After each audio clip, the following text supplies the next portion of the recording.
junto a él. Muy lindas entrevistas, la verdad. Es muy bonito poder compartir con él un ratito. Además, yo me enteraba de que, bueno, recientemente se seguía, ¿no? Con su éxito. Con su éxito, si hablamos de libros, si hablamos verdaderamente del trabajo que nuestro invitado lleva adelante, estrategias defensistas en el Código Penal, es lo que nos viene a presentar en la tarde de hoy y poder hablar gustosamente y hablar en profundidad sobre estas estrategias defensistas en el Código Penal. Y si hablo del Código Penal y de estas estrategias, desde luego que hablo de nuestro amigo el doctor Alberto Pravia. Muy buenas tardes y gracias por tu generosidad y por tu amabilidad de venir hasta los estudios, Alberto. Buenas tardes, Ben, ¿cómo te va? Buenas tardes a la audiencia. No, es un gusto, como siempre, compartir contigo una tarde en Santiago del Estero. Bueno, yo principalmente, doctor Alberto Pravia, bueno, viendo un poco lo que he visto, ¿no? Sobre estas estrategias, me gustaría saber, nos gustaría compartir, nos gustaría escuchar atentamente cuáles serían, ¿no? Esas principales estrategias defensistas que se aplican actualmente en el Código Penal aquí en Argentina. A ver, te explico por cómo nació el libro. El libro nace a cuenta de que hace muchísimos años, casi Sí. 30 años, eh, Ujú. yo adquiero un libro Sí. del doctor Dayenov, un fiscal de cámara de la ciudad de Buenos Aires, Ujú. que se llamaba Código Penal con esquema de defensa. Ujú. En ese momento yo estaba en una fiscalía federal, era secretario, y ese libro, que todavía hoy lo tengo, obviamente totalmente desgajado, las hojas se caen, etcétera, etcétera, me sirvió mucho porque si bien yo no era defensor y estaba en la fiscalía y después fui fiscal y después fui juez, lo fui utilizando. Porque obviamente el derecho es uno, el derecho es uno y según la mirada que uno tiene del derecho o del caso concreto, es la estrategia que uno tiene que implementar. Y también tengo otra mirada, la mirada que los libros deben ser una herramienta de trabajo. Yo no le tengo por qué enseñar al abogado, yo no le tengo que enseñar al abogado defensor, al fiscal, yo no le tengo que enseñar al juez. Hay una máxima legal que dice que el derecho se reputa conocido por todos, la ley se reputa conocida por todos. Si es por todos, mucho más para quien es un letrado y mucho más para quienes actúan dentro del sistema de justicia. Pero sí entiendo que los libros deben ser una manera de ayudar al que lo tiene. Entonces le debe dar herramientas para poder ejercer, en este caso, mejor la profesión. Si bien el título del libro dice estrategias defensistas, no necesariamente lo puede utilizar un defensor, también lo puede usar alguien que estudia, un estudiante, también lo puede utilizar alguien que está en lo que sería la administración de justicia, sea como fiscal o Ujú. como juez. En el libro lo que desarrollo es el Código Penal en sí, el libro a ver, mi último libro, como te comentaba recién, en estos días sale otro más y a fin de año sale otro más. En este libro es el Código Penal. El Código Penal, para que la gente sepa, tiene dos partes, una parte general y una parte especial. La parte especial es cada delito en particular. En este libro yo trabajo la parte especial, o sea, cada delito en particular, y cada vez que analizo y comento un delito, robo, hurto, estafa, homicidio, abuso sexual, malversación de caudales públicos, lavado de activos, etcétera, etcétera, hago un análisis del tipo, eh, doy alguna pauta jurisprudencial, alguna doctrina, o sea, un comentario de algún autor, pero lo esencial y diferente con respecto de los demás códigos penales que hay en la Argentina, este tiene la particularidad que a cada tipo penal tiene una estrategia defensista, es decir, le Ujú. voy indicando a el usuario del libro Ujú.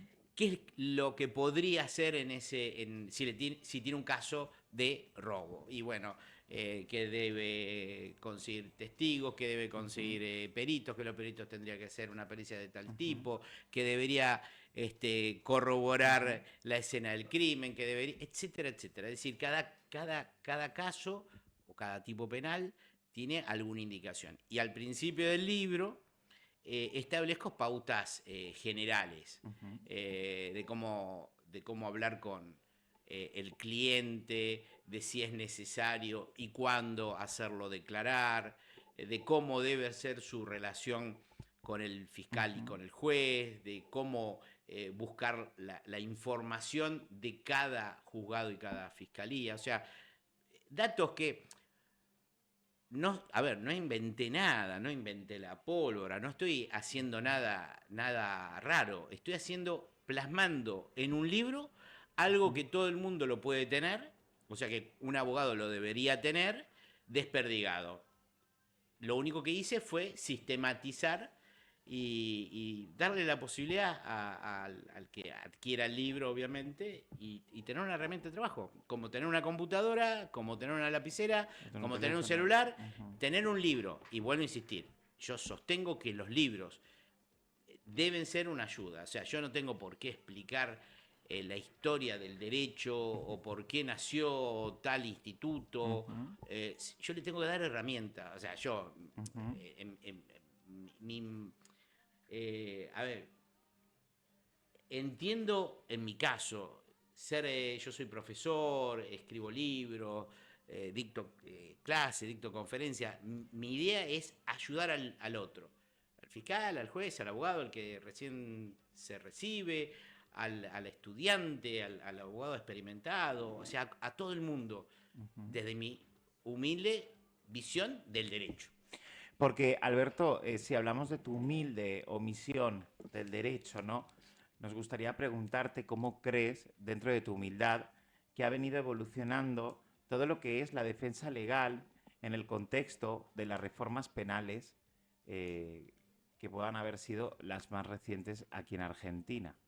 Bueno, a ver, a cuenta. Yo generalmente cuando escribo un libro no lo escribo de una manera descolgada. Yo tenía un profesor del derecho en la facultad hace muchísimos años, yo me recibí casi hace 40 años, y había un profesor en la Católica en Buenos Aires que nos hablaba de los institutos y él decía que eran esos monos descolgados de una palmera. Entonces, que no había que tomarlo como un mono descolgado de la palmera, sino que teníamos que verlo al derecho como si fuera todo un sistema donde hay un montón de animales, donde hay todo un sistema de biodiversidad, o sea que está todo conectado.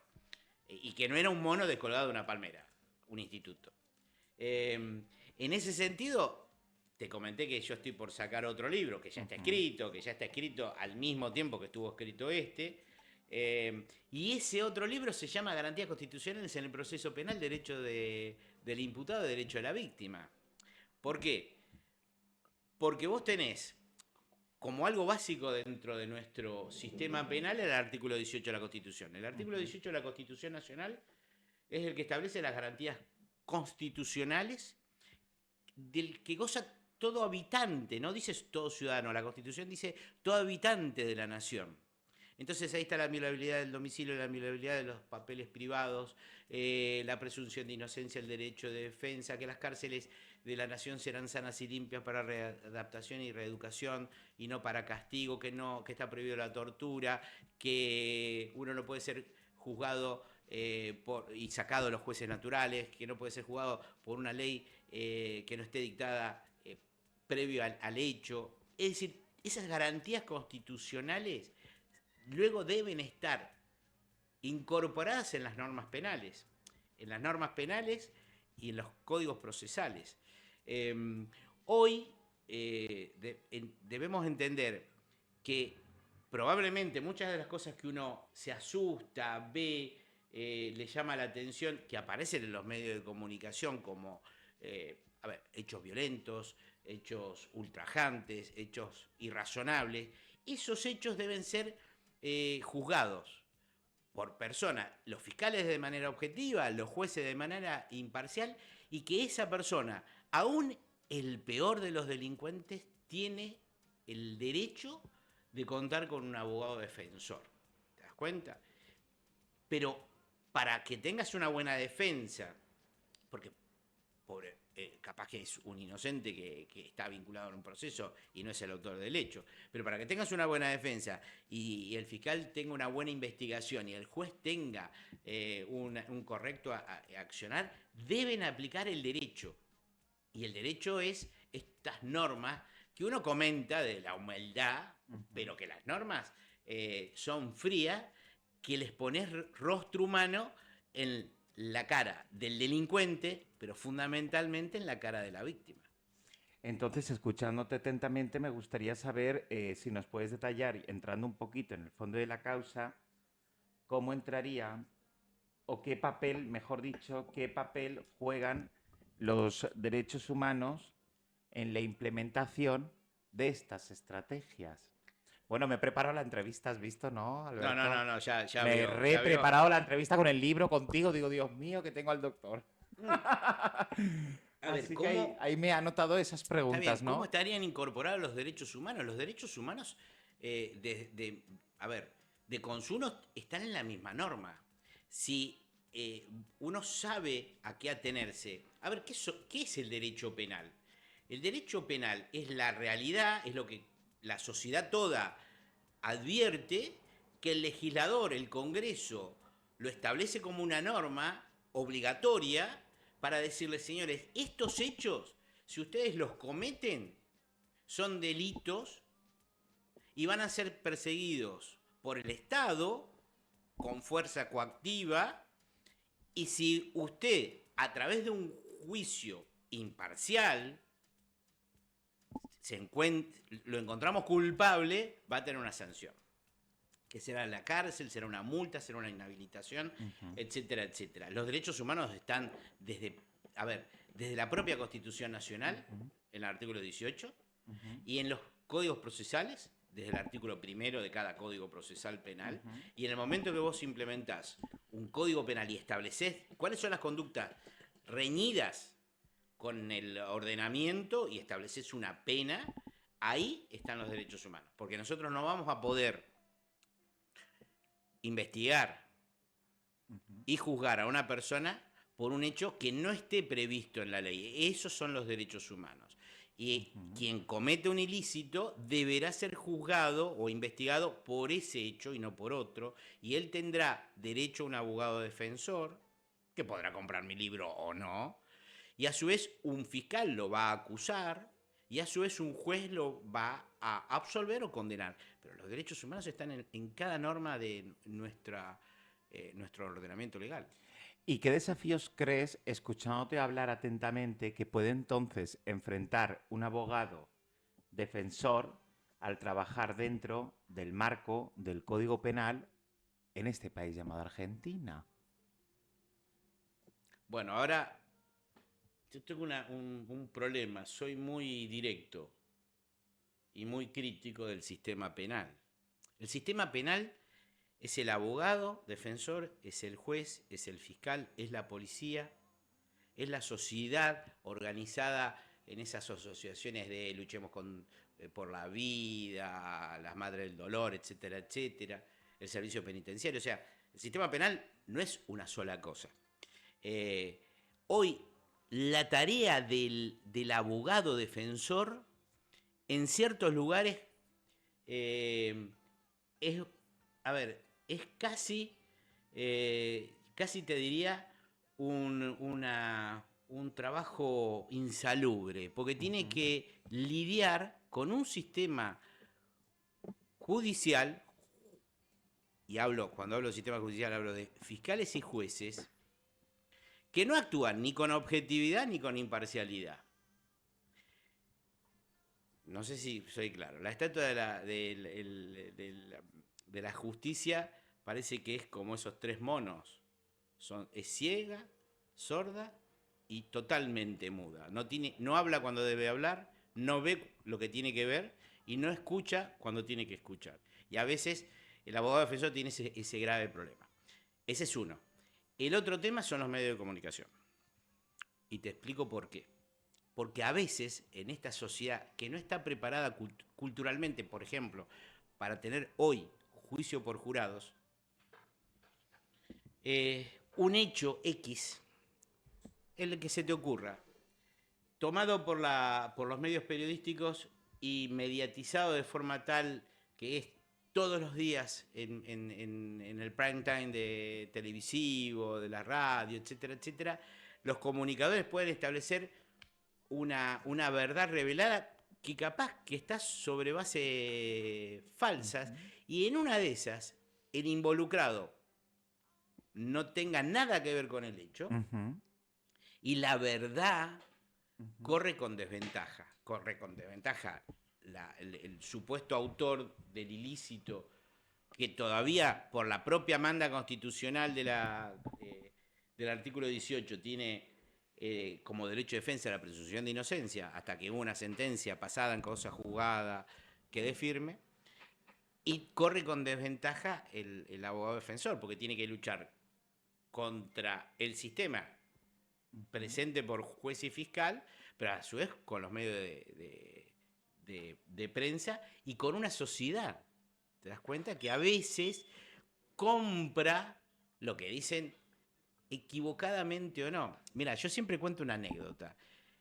Alguna vez en Catamarca me llegó una causa, eso me acuerdo, siempre lo comento porque eso es... Me llegó una causa a mi despacho a las 13 horas. Y a las 13 horas uno terminaba el trabajo. A las 13 horas llega la causa y obviamente la causa no la llego a ver. El sábado a la mañana estaba con unos amigos, abro el diario Lancasti y el diario Lancasti decía lo que iba a pasar el lunes en esa causa.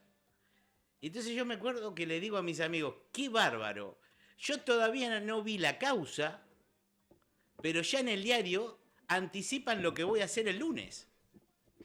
¿Te das cuenta? O sea, ya estaban fijando una pauta, obviamente era una cuestión sin importancia, no había detenido. Pero tienes razón, eso pasa.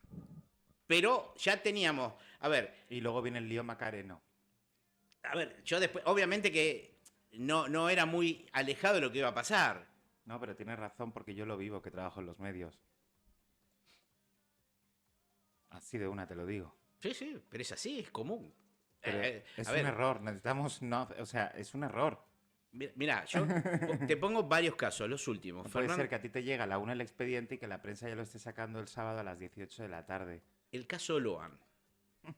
El caso Loan, que fue mal manejado por la justicia y por la policía desde un primer momento, fue amplificado por los medios de prensa, pero si uno sigue la línea de tiempo del caso Loan, era impresionante cómo hablaba cualquiera, daban ideas cualquiera, aparte eran contradictorios, y generaban expectativas, establecían nuevas sospechas, aparecían nuevos involucrados, que a veces capaz que no tenían, desconozco la causa, pero capaz que no tenía nada que ver con la causa en sí, pero la gente se queda con eso que salió en la prensa o con lo que dijo tal periodista.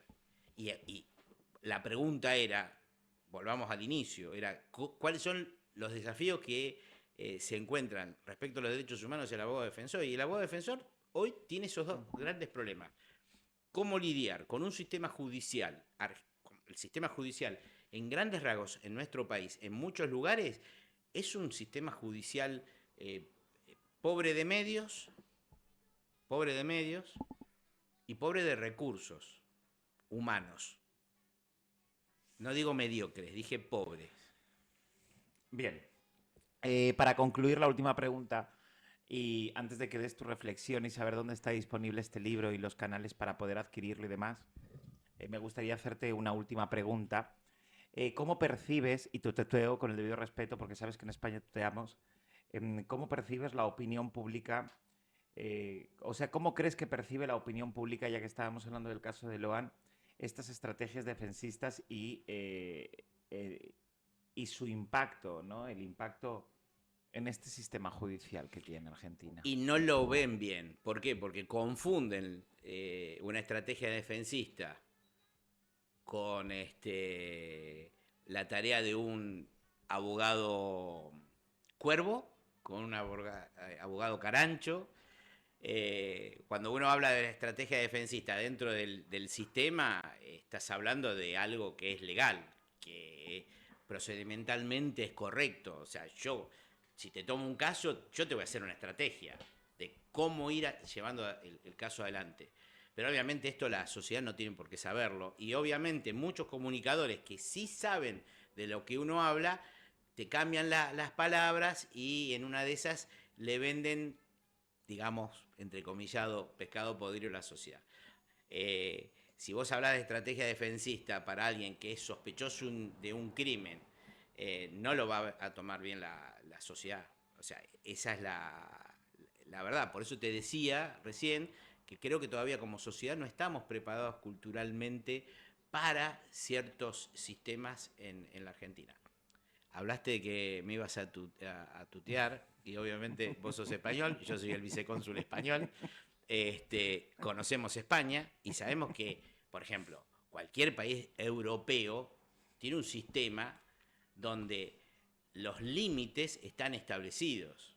Y vos ves que se pelean los políticos españoles en medio de una acalorada discusión parlamentaria, pero no llegan a las manos. Y vos decís, en cualquier momento se bajan y se trenzan. O sea, hay ciertos límites que no se cruzan. Y que cuando la justicia actúa para todos. Y vos conocés el caso del cuñado Urdinarraín, el cuñado del rey Felipe, el caso de Isabel Pantoja. Isabel Pantoja también. Y así hay un montón de casos donde la justicia actúa. El exalcalde de Marbella, Julio Muñoz. O sea, no hay hijos Luis Bárcenas, secretario del Partido Popular en España. Hijo del grupo Taburete, que yo he entrevistado al hijo con su música. O sea, eso no lo podrías hacer acá. O, a ver, y ellos hablan de estrategia defensista. Esto es muy común en Europa, establecer este tipo de estrategias. Allá no lo van a tomar a mal, porque saben que la ley es inflexible en todo caso. Y acá la sociedad no sé si lo va a tomar bien. Bueno, estrategias defensistas en el Código Penal, escrito por el doctor Alberto Pravia. ¿Dónde está disponible este material? ¿Cómo podemos adquirirlo? Los abogados, abogadas que nos estén escuchando, el público en general. Vamos, quien le dé la gana. ¿Dónde puede adquirir el libro? Bueno, el libro, obviamente, desde hoy lunes está a la venta. Estrategia defensista, también el Código Procesal Penal Federal, tercera edición. Ambos están publicados por dos editoriales, es la editorial Bibliotex Libros, que es de Tucumán, y la editorial Advocatus. Bibliotex con X, Libros y Advocatus. En sus páginas están, sé que en estos días ya va a estar subido en Mercado Libre. En Mercado Libre vas a encontrar la mayoría de mis libros. Ahí lo he estado viendo. Tenés varios. Desde 60.000 pesos, que me parece económico, ¿eh? No sé cuál libro. Bueno, es que he estado viendo varios. Yo los precios de los libros desconozco, te soy sincero, no tengo idea. Está bien porque es accesible para el público, es accesible para todos, pero ahí dices, 60.000 pesitos. No, pero hay libros más caros. Yo tengo uno que yo tengo uno que creo que vale como 200.000 pesos, pero que creo que son 3 tomos, es el Código Penal. Entonces damos amplitud con los precios. Sí, tenemos variedad de todos los precios. Lo que pasa que, bueno, hoy hacer un libro en la Argentina, aunque no creas, es muy oneroso. Y ciertamente vos tenés distintas... Algún día tendrías que buscar a alguien que conozca de la materia del libro, porque no tenés idea, es un mundo aparte. Los libros míos están encuadernados, la mayoría son encuadernados. Que hagan encuadernación, libros de derecho en la Argentina, creo que hay, no sé si 2 o 3 personas. ¿Qué quiere decir? Que cada libro que se encuaderna es una casi obra de arte. O sea, no es que es una obra de arte lo que yo escribo, sino que la confección, el material con que se utiliza, para hacer un libro hay que comprar un camión de papel que está valor Sí, sí, dólar, hay todo un hay tema. diagramadores, es toda es una industria, la verdad, poco conocida, muy redituable. Te digo que mis libros se venden en el exterior y allá tienen un precio, acá tienen otro. Yo ganaría más si se venden más en otros lados. Bueno, muchísimas No, gracias. Nos ha presentado esta obra Estrategias Defensistas en el Código Penal con un prólogo de Daniel Rafecas. Ya lo sabes, puedes encontrar todo esto a través de las plataformas de las redes sociales, Editorial Bibliotex, Libros y Advocatus. Te invito a que conozcas al doctor Alberto Pravi a través de sus plataformas y de sus redes sociales. Muchísimas gracias gracias, Ben. y será hasta la próxima, ¿eh?